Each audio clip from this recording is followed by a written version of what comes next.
Hello friends, मौसम काफ़ी सुहाना है, काफ़ी बारिश हुई है। इस वक्त मैं खड़ा हूँ रेजिडेंसी में, लखनऊ के रेजिडेंसी में। आइए समझते हैं इस स्थान के महत्व के बारे में। आमतौर पर लगता है कि एक घूमने की जगह है, हम यहाँ घूमने आ सकते हैं, लेकिन इसका बहुत ज़्यादा महत्व है हमारे इतिहास में, विशेष तौर से हमारी आज़ादी की लड़ाई में। तो जो मेरे पीछे इमारत आप देख रहे हैं, ये वो इमारतें हैं जो अभी बची हुई हैं। बाकी काफ़ी हिस्सा इसका टूट गया है और यहाँ पे गोलियों निशान देखे जा सकते हैं। ये मुख्य इमारत है जहाँ पे म्यूज़ियम भी है और इसके अलावा इस पूरे क्षेत्र में कई इमारतें फैली हुई हैं। इसकी कहानी शुरू कहाँ से होती है?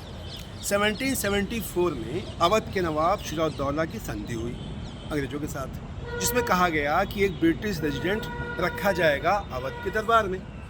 और जब आसिफ उद-दौला नवाब ने अपनी राजधानी बदली, कहाँ से? फैज़ाबाद से लखनऊ, तो यहाँ पे ये सब बनना शुरू हुआ, यानी रेजिडेंसी का निर्माण तब शुरू होता है। और उसके बाद यहाँ पे तमाम सारी बिल्डिंगें बनाई गई, बड़े पैमाने पे यहाँ पे गोदाम रखे गए, तहखाने में जगह बनाई गई ताकि वहाँ पे हथियार रखे जा सके।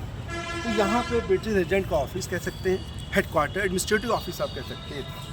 अब बात ये हुई कि 10 मई 1857 को मेरठ में क्रांति शुरू होती है, 11 मई को शुरुआत दिल्ली में होती है, 12 मई को दिल्ली पर कब्जा किया जाता है विदेशी सैनिकों के द्वारा, और 4 जून 1857 को एक घटना यहाँ भी घटती है। हुआ ये था कि 1856 में अवध के नवाब को सत्ता से हटा दिया गया। अवध को यह कह के ब्रिटिश साम्राज्य में शामिल कर दिया गया क्योंकि अवध कुशासन का शिकार है, जबकि ऐसा बिल्कुल नहीं था।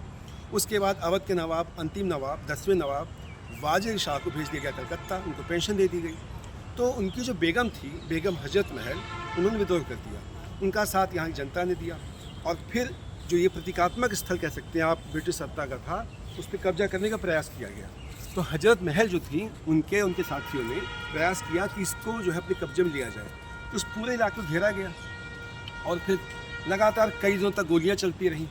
संघर्ष इतना ज़्यादा था कि ऐसे समझ सकते हैं कि यहाँ पे एक नहीं, दो नहीं, बल्कि 3 अधिकारी मारे गए। हैवलॉक, नील और हेनरी लॉरेंस इस संघर्ष में मारे गए और अंत में ये काफ़ी हिस्सा कब्जे में आ गया था। ऐसा नहीं था कि केवल एक सेक्शन था सेना का, इसमें घुड़सवार भी थे, इसमें हाथी वाली सेना भी थी, इसमें पैदल सैनिक भी थे और काफ़ी संघर्ष हुआ। लेकिन बाजी तब पलट गई जब कैम्पबेल का आना हुआ, जब कैम्पबेल जो ब्रिटिश अंग्रेज अधिकारी था, वो अपने साथ गोरखा सैनिकों को लेके आया और फिर जो घेरा था एजेंसी का, इसको हटाया गया और फिर एक बार फिर लखनऊ अंग्रेजों के कब्जे में आया। बेगम हजरत महल चले गए नेपाल और धीरे धीरे यहाँ की रिवोल्ट को शांत किया गया।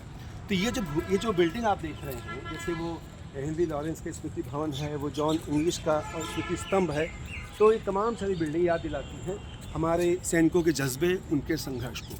तो जब आप घुसते हैं एजेंसी में तो एक बड़ा सा गेट आता है बेली के नाम से, वो जो है एक अंग्रेज अधिकारी था, उसके सम्मान में बनवाया था अवध के नवाब ने।